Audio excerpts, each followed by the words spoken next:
I absolutely believe nationally we need to tax billionaires more. We need to change the stepped up basis. We need to address the issue of capital gains. We need to address the issue of corporate taxes. We need to address, when you've talked a lot about this, the $84.4 trillion to up to, I've seen some estimates over $124 trillion of generational wealth over the next decade and a half, 2 decades that will pass and address the issue of inheritance, dynasty trusts, and going back to some tax brackets that are more, analogous to the guy who used to reside here at the governor's mansion back in the 80s, or at least in the 60s as governor and president in the 80s. And so we need to do all of those things. At the same time, at the state level, I'm proud of this. I don't defend it from a defensive posture. I spent a good 15 minutes at my State of the State earlier this year making the case for California's progressive tax structure. We, yes, have the highest tax rate for the 1%. But by definition, 99% of people don't pay that rate. So people lazily refer to California as a high tax state, when in fact, states like Texas and Florida tax their low wage earners more than we tax our high wage earners. Yet they're considered low tax states, which is rather perverse. A proposed one-time wealth tax on the assets of California's billionaires is officially now headed to the November ballot. Yeah, it made it, and it's setting up one of the biggest political fights we'll see this cycle, and perhaps the costliest. Yes, ABC 7 Eyewitness News political reporter Monica Madden joining us now. So, Monica, there's quite an unexpected coalition developing of people against the billionaire tax, and we can assume this is mostly billionaires. That's what you would expect. There are a lot of wealthy people whose assets amount to $1 billion and more who have come out against this. Of course, Sergey Brin, Peter Thiel, they come to mind. They've been really vocal about this, but also, Republicans, as expected, saying that it will be bad for the state. Now, you wouldn't exactly pit those groups together with Governor Gavin Newsom, who's been one of the loudest Democratic opponents, and with that, because he is the de facto leader of the state, has come with a lot of support with this unlikely. What's up, family? Hit the like button, share the video, and subscribe to the channel right now, because we're going to break down something that is absolutely crazy happening right now in California. Gavin Newsom just got handed a political nightmare, and I'm talking about a real nightmare by the very people he's been sleeping with politically. A billionaire wealth tax just qualified for the November ballot in California. And this ain't just about taxing the rich. This is about a governor who is trapped between two impossible choices, and no matter what he does, he loses everything in 2028. The socialists are forcing his hand with a straight-up ultimatum. Pass a 2% tax through legislation right now, or watch the 5% ballot measure pass in November. Either way, he's finished. Now, let me break down exactly what's happening and why the situation is so bad for him that I don't even think he's going to recover from it. What is a wealth tax in plain English? Listen, this is not taxing what you earn. This is taxing what you own. They want to hit you based on your net worth over $1 billion, and we're talking about 5% of everything you own. That's not cash sitting in a bank account. Stocks, businesses, real estate, art, all of it. And here's the kicker that makes people angry. It's retroactive to January 1st. So they're reaching back and saying you owe them for the whole year just because you existed in California. Why are the unions pushing this so hard right now? Well, SEIU and the Healthcare Workers Union are claiming this is an emergency. They say federal cuts are destroying the healthcare system and they need this money immediately. And they're framing it as the rich need to pay their fair share, quote unquote. And yeah, that sounds compassionate when you hear it on the news, but understand what actually happens when you tax wealth that isn't liquid cash. People don't just sit there and write a check, they leave. Sergey Brin from Google, Peter Thiel, and all these other major money players are already packing their bags to Nevada and Florida. And California's top 1% pays almost half the state's entire income taxes. So once they're gone, who's left to pay the bills? Who's left to fund the schools, the roads, the emergency services? Nobody, that's who. So why is Newsom panicking so hard right now? He's got billionaire donors backing his entire 2028 presidential run. And we're talking about Chris Larson, Reed Hastings, these heavyweight money people who are literally funding his ambitions to become president. But the socialist base of the Democratic Party demands this tax no matter what. And he can't keep both sides happy, and he absolutely knows it. So the ultimatum from SEIU is simple and direct. Pass a 2% tax through legislation by next week, or the ballot measure stays on the ballot and goes to voters. If the voters say yes in November, which polls suggest they will, he has to either veto it or lose his billionaire donors. If he vetoes a ballot measure that his own voters approved, he's finished in a primary. There's literally no winning move here. And this is where you see the real problem with the entire Democrat Party structure right now. So Gavin Newsom opposes a wealth tax. If you didn't know that, now you know. Well, I just got this piece of mail inspiring to join the Democrats in opposing the wealth tax. And you know who's included on here? Well, right off the bat, we have people who Californians voted for in this latest primary for some reason. Gavin Newsom, we know he sucks. Javier Becerra, he's going to be our next California governor for sure. Can't wait for corporations to own so much more than they already do in California. Fiona Ma, she's state treasurer, but she ran for lieutenant governor, and even though she ran a non-existent campaign, somehow she's advancing to the general against GOP's Gloria Romero in November. She also has sexual harassment allegations against her from a former staffer. That were dropped. But we could have had Oliver Ma for lieutenant governor. Could have, should have been Oliver Ma. But no, let's have people who oppose the wealth tax in our major positions in California. That's so fun. Katie Porter exists. Just in case, you guys needed any further proof that the Democratic Party is just as bought out and has no interest in actually doing things that would help working people. They like to say, working families, vote no on the wealth tax. This is propaganda bullshit. So they really think that you do not have the mental capacity to see through it. They really think that you are not going to question the fact that the rich are protecting the rich. It's like Jeff Bezos in his interview recently where he was like, oh yeah, you could tax me, but it wouldn't do anything. It wouldn't help. Very cool that our current and next California leaders are bought and paid for, and they want to keep that wealth within them, within their little special little circles. Gavin Newsom has said that he will veto the wealth tax on billionaires if it reaches the ballot in the state of California. This is what Gavin Newsom is busy doing, cozying up and defending his billionaire buddies and donors. Gavin Newsom has also said, by the way, that he's worked behind the scenes to make sure this tax on billionaires' wealth doesn't happen.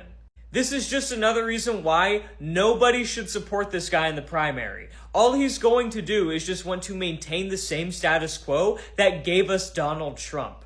He's just another moderate corporate establishment Democrat that will do none of the big changes that we need.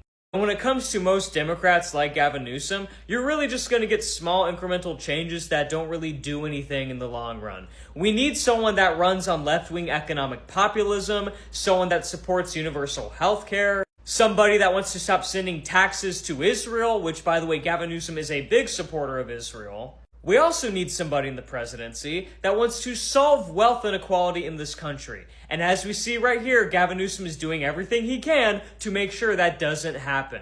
Don't really know why anyone is settling on him as president when there hasn't even been a primary yet, but here's just more of a reason why people shouldn't be doing that. All right. Now, here's the thing, family, and this is where the real political nightmare starts to reveal itself.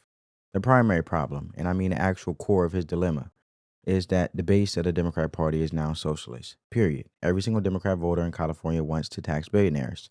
This is not debatable in the primary. This is not negotiable. This is not something you can finesse or talk your way around. The base has moved so far to the left that a moderate position is political suicide. You cannot run for president in a Democrat primary right now and be against taxing billionaires. It's just not happening. So let's look at what actually happens if Newsom openly opposes this wealth tax. If he stands up and says, no, we're not doing this, he gets destroyed. AOC, Alexander Ocasio-Cortez, shows up in early states running events. Ro Khanna gets out there with ads saying he protected his billionaire friends. Other progressives are all over social media saying he's not a real progressive. He's just a corporate Democrat protecting rich people. You heard in the clip. He loses all his momentum in the places that matter most. Iowa, New Hampshire, South Carolina, places where the socialist vote is the strongest. By the time you get to, I don't know, Super Tuesday, he's already bleeding delegates to someone further left. He gets plummeted in his own primary because his base doesn't believe he's on their side. But now flip it. What happens if he actually supports this wealth tax? Billionaires stop funding them. The money dries up immediately. Chris Larson, Reed Hastings, all these people writing checks for his presidential run say, we're out. But it's not just a money problem. Independent voters and moderate Democrats start seeing him as a radical. Republicans start running ads in swing states saying, look, what Newsom did in California, a wealth tax that destroyed the state, this is what he'll do to America. You cannot win a general election running on socialism. You just cannot. Newsom knows this better than anybody because he's seen the numbers. The moment he locks in as the tax to billionaires guy, he becomes unelectable to the center, so he's trapped. He cannot thread the needle here because you cannot compromise with radicals. And let me say that again. You cannot compromise with radicals because they don't want to compromise. They don't want compromise. They want the wealth tax, full stop. There's no middle ground between tax billionaires aggressively and don't tax billionaires. The socialists have forced him to choose a side, and both sides destroy him in different ways. The other problem is that his record is already radical. Newsom walks around acting like he's a moderate, like he's the reasonable choice, but California under his leadership is a complete disaster. We already know by the railroad project, which a railroad for the train tracks or whatever the case may be, have never got done. Homelessness everywhere, crime, businesses fleeing to Texas and Nevada, not to mention his wife ran a nonprofit or nonprofit business who ended up getting funneled money funneled to it from the government, where she had got a salary over, I think, $100K a year or $300K a year. Correct me if I'm wrong. I'm always open to the possibility of being wrong. It's somewhere around that. But this is his state. He can't run on the I'm the moderate choice, is my point, when his actual record screams the opposite. The wealth tax just makes the contradiction impossible to hide anymore, and the 2028 math doesn't work. In the primary, he needs a socialist vote but loses it by opposing the tax. In the general, he needs moderate voters, but loses them if he supports the wealth tax. There's no path where he wins both. This is what happens when you build a political coalition on lies. A proposed one-time 5% tax on the wealth of billionaires officially qualified for the November ballot. But now uncertainty as to whether it will actually be put to voters, as the union backing the measure says they will pull the measure if Governor Newsom backs a 2% tax on billionaires that would instead be passed by California lawmakers. With more, let's go inside California politics with Inside California Politics host Nikki Lorenzo. Hi, Nikki. Nice to have you here on this Friday. Let's start with this. For the first time in months, we are not talking about the race for governor, but the battle lines that are being drawn in a big way around this proposed billionaire tax. And backers of the tax basically gave Governor Newsom an ultimatum, which he seems to be rejecting. Indeed, Chair Micah, great to be with you on this Friday. And yeah, for once, we're not talking about the governor's race, but this does involve our current governor. And yes, the Healthcare Workers Union of SEIU putting this forward this week, sending this letter to the governor saying, look, we'll take this off the ballot if you agree to this one-time 2% tax. The governor's office was quick to respond and say, we're not interested in any kind of billionaire's tax, but the clock is ticking, guys. They have until next week, if there's going to be any kind of negotiation, to pull this off the ballot. So we're going to have to wait and see, but it looks like the governor is not really interested right now. Yeah, that deadline next Thursday. What do you think this could mean for Governor Newsom's future aspirations, especially if the full tax goes on the November ballot and passes, as some polls suggest it will? He's between a rock and a hard place. Yeah, you know, there's a couple of different schools of thought here. I was actually shown some polling yesterday by a source that actually shows the billionaire's tax is a bit underwater now, below 50%. And those who were undecided in this poll, in this survey, once they were read the title and summary, were actually a no on this. And there are also several other tax measures that are poised to qualify as well. One would be to counter this billionaire's tax. There are a couple of others too proposed by business groups and to increase income taxes. So when you have all of these ballot measures on a ballot and voters look at this and they feel a little overwhelmed by all of these ballot measures, they're likely to vote no. So SEIU could be looking at this saying, okay, what are our chances come November with a strong campaign behind this, powerhouses like Governor Newsom. And look, he has some billionaire backers, Chris Larson, Reed Hastings, like he has these people who have said, we will back him for president. And so he doesn't want to upset that class as well, although he has said he doesn't like the language of this tax measure, said it will hurt funding for firefighters.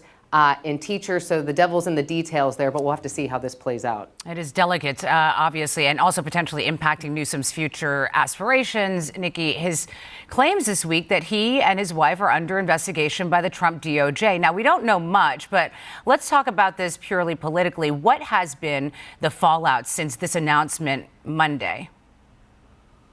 So this is pretty stunning here. So if you look on social media, the fallout is very partisan. On the Republican side, folks are saying, we knew this about Newsom and his family all along. They are corrupt. They have been doing nefarious things. This is what we have been saying. They're too close to NGOs. Democrats are saying that this is a form of weaponization, that the Trump DOJ is using this as a way to go after his opponents. Mind you, this is.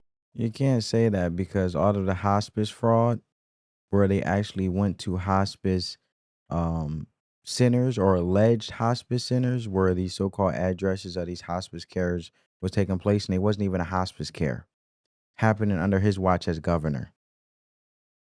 This a similar playbook from President Trump. That's what he was saying when he had investigations launched against him. I also think that it's pretty stunning that we got this announcement from Newsom himself. I mean, there wasn't a whole lot of leeway or runway that we were given. It was just this video was posted on social media, and here we go. We've reached out to the Justice Department, the White House.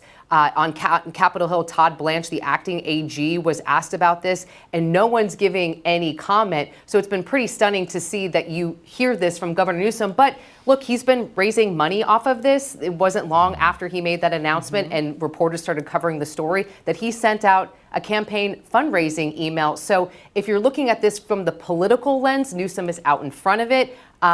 He has Donald Trump. Well, he's not out in front of it because he's just trying to save face for the simple fact, like I said, what should be stunning is so much of Medicare and hospice fraud that take place in his state as governor, right? So there's no such thing as weaponization if these things are currently and have been proven through the Department of Justice from the fraud department, which our Vice President J.D. Vance is the Vance Task Force is basically working with all of the states together to stop this fraud, but it's happened to be spread like wildfire and went going haywire under his leadership. So the simple fact is there's no weaponization if it's happening and it's proven that it's happened and individuals are actually getting indicted.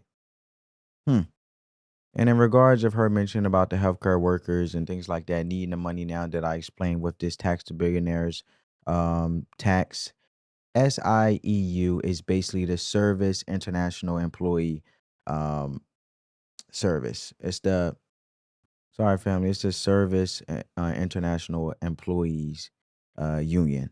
So basically, it's a union that oversees janitors, healthcare workers, etc. in California. But it gets worse because Newsom's already trying to play victim and run into the Victim Olympics right now. And as you heard, to distract from all of this mess. The Trump Department of Justice investigation announcement.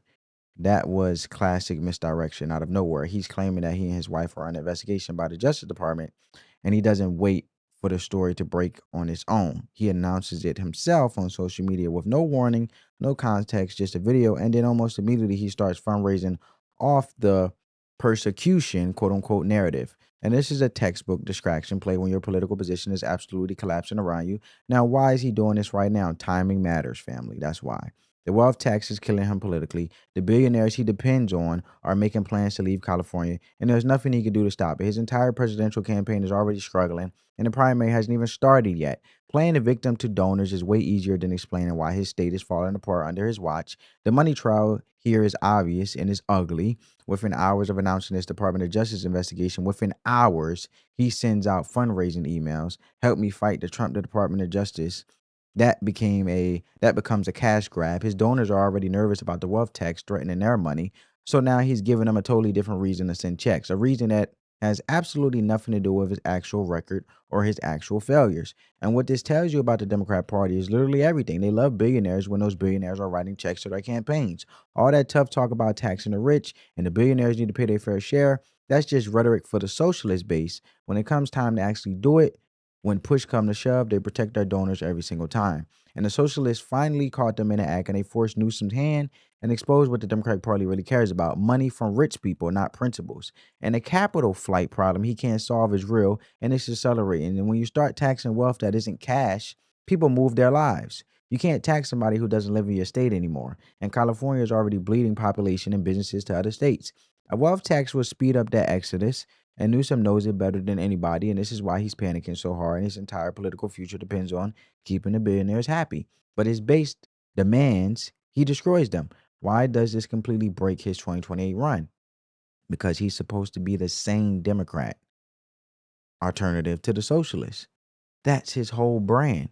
But his state is falling apart. Homelessness, crime, businesses leaving. This is his record. He can't blame the socialists when he's been running California for years. The wealth tax just exposes the truth that he's been part of the problem the whole time, and he's not the moderate choice. He's the guy who let it get this bad.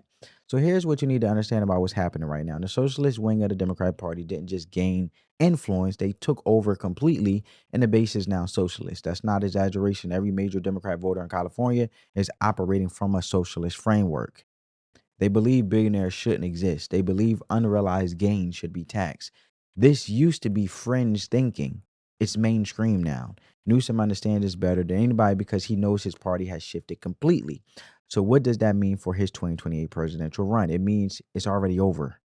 Follow the logic with me. He cannot win a Democrat primary without the socialist vote, but he also cannot win a general election running on the policies the voters demand. It's mathematically impossible. You cannot campaign for a 5% wealth tax and win Ohio, Pennsylvania, Michigan, Arizona. Swing voters won't support that. Independent voters won't support that. But if he moves towards the center, his own base tears him apart in the primary. The path to the White House is closed. Either direction he walks is a dead end. And when you allow an ideology to completely take over your party, you don't have a party anymore. You have a movement. Movements don't win general elections. They win primary delegates and then they lose. Gavin Newsom is about to learn that lesson in real time. The working class, the people who actually need government to work, they are the ones who suffer when both sides are fighting over who pleases the radicals. Democrats are so worried about the socialist base, they'll propose policies that chase away the people funding the entire state. Republicans are so worried about big business, they're often defending the wrong people. Nobody's fighting for the working person in the middle. That's the real tragedy of all this.